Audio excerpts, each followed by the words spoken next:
guys! Welcome back to my YouTube channel. Natatawa ako kasi bakit ganito yung itsura ko. Kasi nga, mag-get ready with me ako sa inyo. Kaso nga, napansin ko, halos lahat ng get ready with me ko sa inyo, yung ano lang, yung base lang, hindi ako nakapag-get ready with me sa inyo, no? Tapos na. So, sinadya ko talaga dahil, ano yun, baby, binibake ko pa yung mukha ko. Charot. Wala dumidikit. So, nakapag-eyelash na din ako. Ayan, lipstick na lang talaga yung wala sa akin. Kasi nga nagawa ko naman na din siya. So, feeling ko dadagdagan ko lang din ng Berry Light yung ating blush on. So, for today's video, dapat aalis talaga kami ng aking anak. Kaya lang tulog siya. Ito siya. Tulog siya, be. Simula kanina. So, inaantay ko siyang magising para kung sakaling magigising siya is maaalis kami. Kasi nga, be, kahapon hindi kami natuloy. Why? Be, hinahanap namin siya. Wala talaga siya. Yun pala, nandun siya sa kapitbahay namin. So, ako syempre nag-worry. Kasi syempre, be, bata pa yan. Tapos nawawala ng ganun-ganun lang hindi nagpapaalam. Nabusy yung mga tao. So hindi napansin na nakaalis siya. So for the hanap, ayun pala, nandun lang siya sa kapitbahay namin. Kaya pinagalitan ko siya kasi hindi naman pwede yung ganun. Tinanong ko siya kung sino yung nagpaalis sa kanya. Or sino yung nagsabing lumabas siya. Sabi niya yung bata na. Which is yung kalaro niya. So medyo scary yung ganung eksena. So hindi ako pumayag. At hindi na din kami nakaalis kasi anong oras na nga siya umuwi. Dahil nga, yun, wala din kasi talagang kalaro yung batang yun. So, buti na lang nahanap namin siya at medyo kinabahan talaga. Kasi nga, syempre, bata pa lang yun, di ba? Ilang taon pa lang yan. 3 years old pa lang yan. So, ayan, tapos na tayo. And dapat yung magiging errands namin dalawa. Yung magiging vlog namin together. Which is magagawa pa rin naman siya. Siguro in another day or ibang araw na magmamall kami since sobrang tagal ko nang hindi namomall si Gab. Feeling ko yung last nung nung December pa. So, hindi ko na din alam at hindi ko din siya nabibilan pa ng mga gamit or ano bang meron na pwede na dun kay Gab. So, yun yung magiging natin. And itong vlog na to, sasabihin ko din sa inyo kung ano yung nangyari. Kasi nga, di ba, sobrang tagal ko din walang upload. Almost 4 days, 5 days akong walang upload. Diba? And nakapag-upload lang ako ng isang araw. Tapos kahapon wala. Tapos ito ngayon, for sure, hahabol ko siya. For sure ngayon ay meron tayong maia-upload, diba? So, sorry for my background kasi nga, nagliligpit na ng mga gamit for today's video. So, kailangan ng i-box yung mga gamit namin. Lalagay lang ko ng lipstick.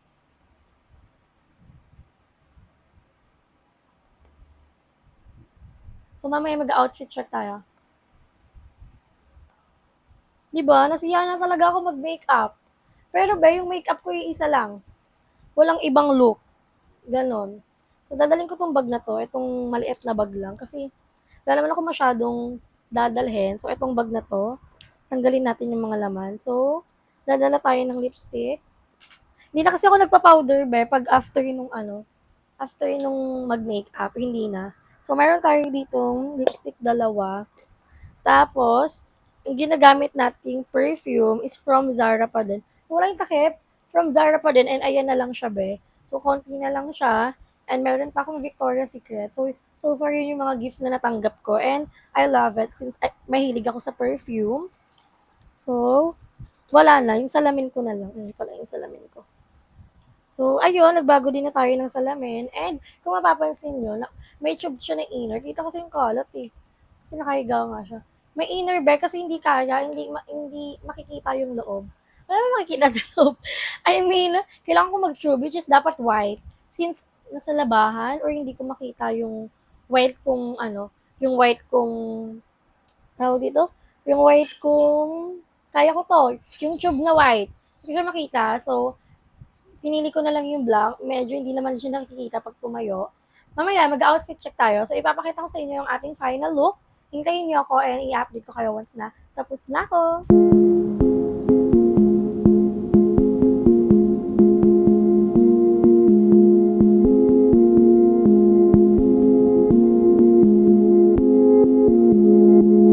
Update para sa sakit natin, something like that.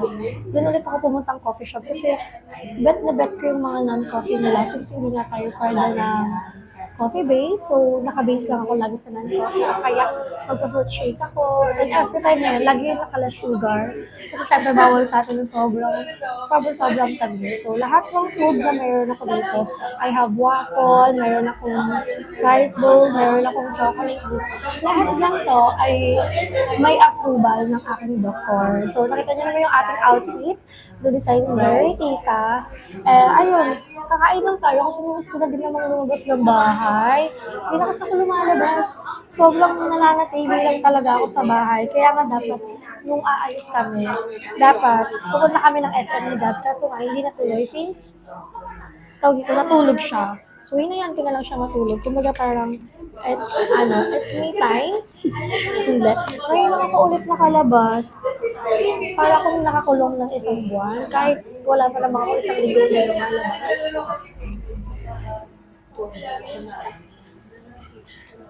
Sarap. Pwede mo naman ako kumain ng kahit anong gusto kong kainin. But, syempre, moderately lang talaga. Yung waffle ko nga meron siyang ice cream. Pinabukod ko yung ice cream. Ayan. Kasi hindi ko naman mauubos yan. Tsaka, hindi nga pwedeng madaming kumain. So, ayun, kakain na ako guys. Dahil, ang pag-uusapan natin, favorite ko to. Pipino.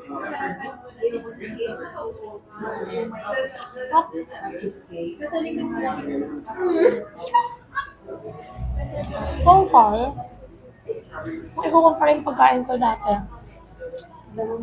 last month sa ngayon, medyo nakakahinga ako ngayon kasi syempre, seafoods na lang yung bawal sa akin. Pero, hindi ko pwedeng i-take advantage para kainin lahat ng gusto ko. So, parang ganun pa din yung nangyayari. Hindi pa rin ako kumakain kung ano yung gusto ko. Depende kung i-crave ko siya. And depende kung meron ako sa mood kainin ng ganung pagkain. Pero the rest, yung bahay namin, hindi siya pwedeng maubusan kahit anong ulamin nila mama. Ng kapatid ko, ng jowa na. Basta may gulay.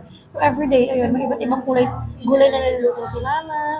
Yung iba pa, tawag dito, walang asin. So, tsaga-tsaga talaga. Pero so far naman, sabi ni Doc, huwag ko daw i-pressure yung sarili ko. Huwag ko daw isipin yung saan ko. Huwag daw ako mag-alang-alin sa mga pagkain. Basta, moderately, yun yung ina-advise na. Moderately lang talaga. So, ayun, buti na lang talaga. Wala akong pagkain na hindi kinakain. Sa gulay, pati po. Diba? Yeah. Wala masarap. Masaya na ako. Oh.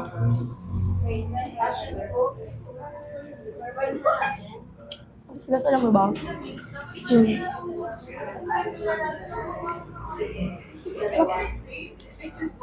Diba? Ilang araw din ako kasi nag-upload. May ilang araw doon. Na-ER ako ba?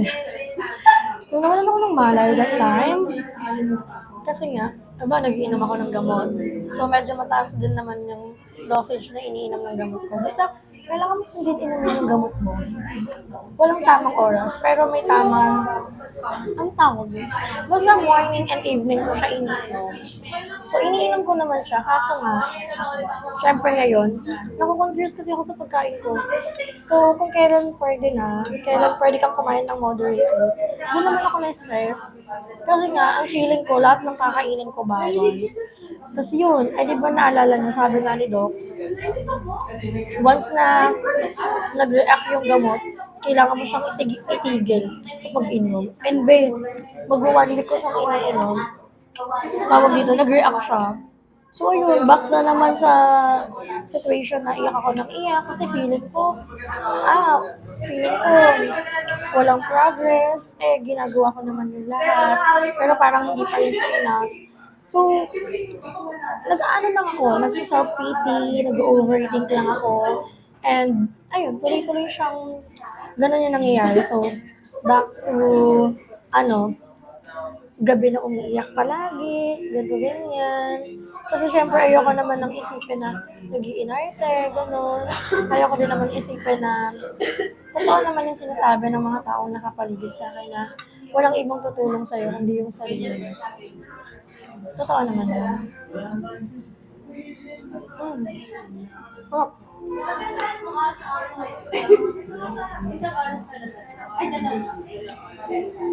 meron tayong chicken poppers here. Kamatis.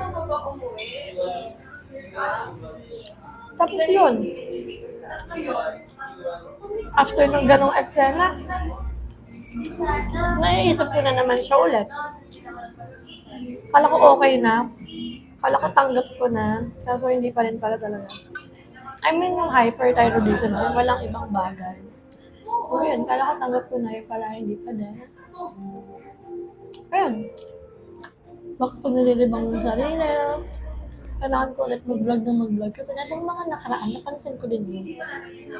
Nung nag-upload ako na nag-upload, vlog ako ng vlog, hindi ako nalulungkot. Nalilibang din ako. Pero nga, nung may gano'ng nangyari, wala na. Isip na naman ako ng isip. Yung next week ko, laboratory again. Kumanan ulit ng dugo. Tapos meron akong neck ultrasound. So, walang sawang pag-pray na sana everything will be okay. Everything will be fine. Sana may maganda ng resulta. So, ayun. Yun naman yung ginagawa ko. Hindi naman ako nagpapasaway. Diba? Nakakatawa nga eh. Kasi ngayong Friday ko nang kainin halos lahat ng kinakain ko before. Hindi ko naman siya makain. Kasi natatakot ako. Itong kinakain ko ngayon, 1 week ko ito pinag-isipan kung kakain. Hindi ako na lumalabas sa bahay. Kaso yun nga. Kinain ko pa rin siya. Ito na yung magsisilbing dinner ko. Still, mabilis pa rin yung metabolism ko. Pero, tawag dito. Feel ko nga feel ko kumakain ako pero feeling ko hindi siya sapat. May napakain naman ako ng magulang ko. Kasi nga di ba nilulutuan nila ako. Pero, the rest, kinakain ko siya pero laging may tira sa pagkain ko. Mm-hmm.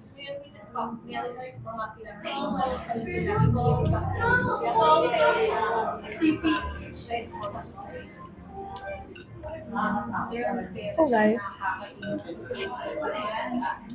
sa mga tao pa rin na concern dyan, alam mo ito pa. Diba sabi nga ni Doc, sinabi ko naman talaga to sa sarili ko na wala akong ibang susundin kundi yung advice ni Doc. Yun lang. Kung maaari, kakain ako ng chicken. Sabihin, bawal yan sa'yo, ganyan. Eh, kay Doc nga pwede eh. Seafood nga lang yung pinagbawal ni Doc, diba? Kay Doc nga pwede, seafood lang yung pinagbawal ni Doc. Kung na-stress talaga ako, sige, huwag ka naman kainin. Ewan ko, ngayon sa maliit na bagay, na-stress ako talaga. Or ini-stress ko yung sarili ko. Kung nasa-stress talaga ako, hindi ko alam, hindi ko ma-explain. Pero sabi ko, itong vlog na to, magiging maayos na siya. Nasasabi ko ba lahat ng gusto kong sabihin? Kasi parang kasi hindi. Naisip ko pa rin kung ano yung sasabihin ko. Maayos ba yung outcome nito once na in-edit ko? Magiging okay ba? Diba? Pero yun nga, sana wag na ako ma-stress. Kasi sarili ko lang din naman yung na-stress ko, sarili ko lang din naman yung tutulong sa akin. Medyo sad kasi marami ding nangyari. Diba nakikita nyo nga na nag-i-empake ng gamit. Alagad.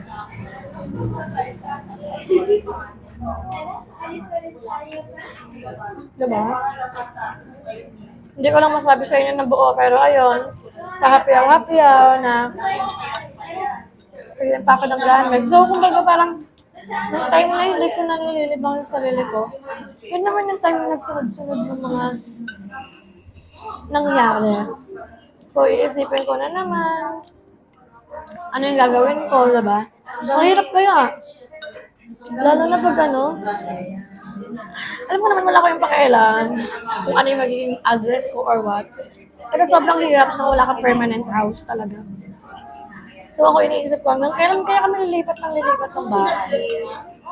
Diba? Ano naman nakakasawa kasi so far ang mahalaga may matutuluyan ka. Pero kasi nakakapagod din talaga. Nakakapagod na kasi kahit hindi ikaw yung problem, ikaw yung mag-a-adjust. Kasi bawal yung ganito, bawal yung ganyan. Pero ikaw kasi sinusunod mo, yung iba hindi, wala. Ikaw pa rin yung magsasuffer. Ikaw pa din yung mag-a-adjust. Ikaw pa din lahat ng gagawa, diba? Nakaka-drain din kayo. Kasi wala naman akong choice.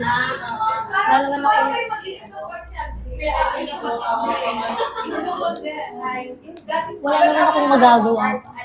So, kailangan ko na lang libangan yung sarili ko. Yung mga friends ko nga niyayaya nila ako eh. Kaso may mga time na ayoko makipag-socialize, ayoko lumabas ng bahay. Kasi minsan pag nagiging masaya ako, kapalit ng lungkot agad. Diba? So far, hindi ko naman na iniintindi, pero pag iniisip ko, nasasad ulit ako. Sad again and again. So, yun nangyayari. Sarap. Meron akong waffle. Oh, sarap. Sarap ng waffle nila dito. Talaga. Ito na may ice cream. Di ko ako kanain na.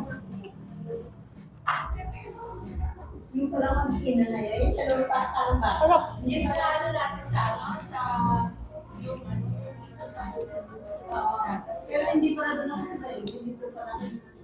Minsan gusto ko lang din na pag-isa. Lagi lang nakakulong sa kwarto.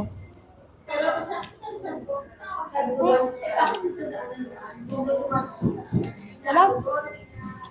Hindi ko na yung food ko. Sarap niya din. Ubusin ko muna yung rice ko.